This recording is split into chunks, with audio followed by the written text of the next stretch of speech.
Hello, good morning everybody. Hanuman and I to be continued. I was feeling less nervous now and said my lines well. अब मैं बहुत कम परेशान थी और मैं अपनी लाइंस अच्छे से बोल सकती थी. I showed Ram's ring to Sita to convince her that I was Ram's messenger. मैंने स्टेज पे जाकर के सीता को राम की अंगूठी दिखाई और उसको यकीन दिलाया कि मैं राम का मैसेंजर हूँ. Sita said some beautiful lines about Ram's greatness. Sita ने कुछ अच्छी सी पंक्तियाँ लाइनें कहीं राम की महानता के बारे में. And how much she missed him, और ये बताया कि वो कितना उसको मिस कर रही. She hide her face in her hand, उसने अपना चेहरा अपने हाथों में छुपा लिया. एंड बिगैन टू वीप, और रोने लगी. Suddenly I realise that the teacher was prompting while Sita kept सूबिंग.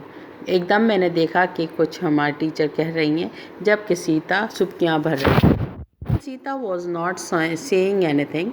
Sita कुछ नहीं बोल रही थी. I decide that it was my turn to speak. तो मैंने सोचा शायद अब मेरा नंबर है ये बोलने का. My beauty is my bane, I said grandly. मैंने बोला कि मेरी ब्यूटी ही एक मेरे लिए बहुत बड़ा ट्रबल बन गई है. मैंने ये बड़ा गर्व से कहा. ग्रैंडली का मतलब होता है princely. It is because of my beauty, मेरी खूबसूरती की वजह से, that the wicked Ravana want to marry me, वो जालिम रावण मुझसे शादी करना चाहता है. कौन बोला? Hanuman. What said Sita looking up started. Sita जो थी वो मुझे शौक से देखने लगी और कहने लगी, ये क्या कह रहे हो? Not you, you silly girl. नहीं, ये तुम्हें नहीं बोलना था. ही इज़ माई टीचर, मेरे टीचर ने बोला. Not you, you silly girl, I repeated. जो टीचर ने बोला मैंने वही रिपीट कर लिया. नहीं नहीं, यू, तू बेवकूफ़ लड़की, तुम नहीं. Seeing the startled expressions of the whole cast, I bit my tongue, realizing my mistake too late. अब ये वाली कंडीशन देख करके कि शॉक्ड वाली, मैंने अपनी गलती महसूस करी और अपने ज़बान रोकी और अपनी गलती को एहसास किया. जस्ट दैन, उसके बाद everyone on the stage began shouting.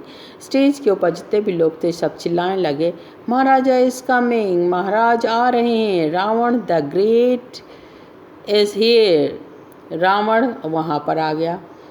It was struck dumb of the huge figure.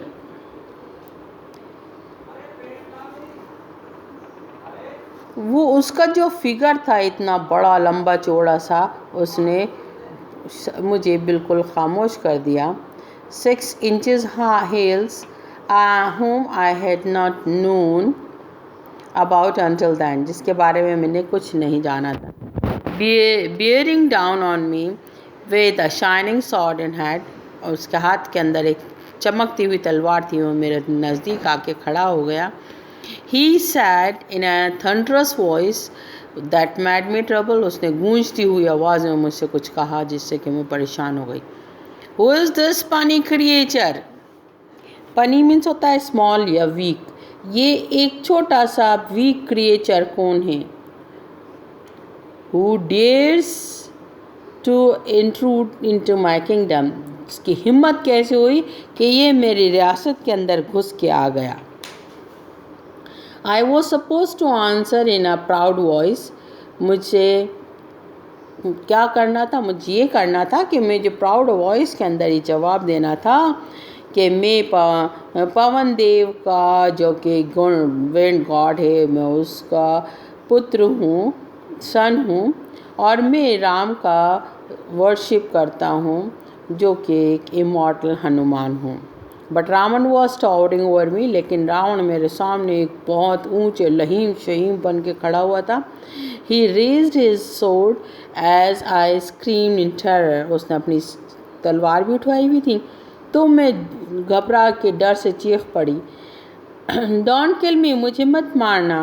I am not Hanuman, मैं हनुमान नहीं हूँ। आई पुल ऑफ माई मास्क, मैंने अपना सिर मुंह पे से मास्क हटाया। एंड स्पोक, और बोली कि मैं हनुमान नहीं हूँ।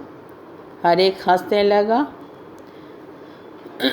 But now the audience was rolling with laughter, लेकिन अब जितने भी ऑडियंस बैठी हुई थी लोटपोट हो गई हंसते हंसते। रोलिंग विथ लॉफ्टर, हंसते हंसते लोटपोट हो जाना। The sound of the laughter became louder, और तेज हंसी के फुहारे छूट कर पे। When infuriated teacher came on the stage and unceremoniously dragged me away. बड़े गुस्से के अंदर मेरी टीचर स्टेज के ऊपर आई और मुझे घसीटती हुई ले गईं, एक बहुत बेहुदा तरीक़े से, इन रफ वे, रूड वे, बेहुदा तरीक़े से। ड्रैग्ड मीन्स घसीटना, घसीटती हुई बाहर ले गईं। ये स्टोरी हो गई ख़त्म। अब आपका होमवर्क है कि आपका कॉम्प्रीहेंशन की exercise A, answer these questions briefly, आपने करना है। Exercise B, read these lines from the text and answer the questions. Comprehension में से ए बी एक्सरसाइज करनी है। और फिर आपको आ जाना है ग्रामर के ऊपर। ग्रामर के अंदर है रीड दिस इस पैराग्राफ को आपने पढ़ना है और यहाँ पर काउंटेबल और अनकाउंटेबल नाउन की अलग अलग लिस्ट बनानी है। इसमें से सेलेक्ट करके ग्रामर की भी एक्सरसाइज ए करनी है। और फिर आपको करनी है exercise B, complete these sentences with the indefinite pronouns. यहाँ कुछ एग्जांपल्स दिए हुए हैं इंडेफिनिट प्रोनाउंस के, समबडी, नोबडी, एनीबडी, एवरीबडी। इसमें से आपको बी एक्सरसाइज कंप्लीट करनी है। फिर आपको सी एक्सरसाइज कंप्लीट करनी है। यहाँ पर जितने भी एरर्स हैं, गलतियाँ, उनको सुधारना है। फिर आपको करना है वैक्यूबलरी। वैक्यूबलरी के अंदर भी you have to do exercise number A and exercise number B. Exercise number A के अंदर यहाँ पर जो हाईलाइटेड वर्ड्स हैं, इनके सिनोनिम्स आपने सामने लिखने हैं। एक्सरसाइज बी के अंदर जो हाईलाइटेड वर्ड्स हैं, इनके एंटोनिम्स जो कि अपोजिट्स कहलाते हैं, वो आपको लिखने हैं। और फिर आपको दोबारा सेंटेंस बनाना है। तो ये आपके होमवर्क है। Thank you so much. Okay, goodbye, thank you.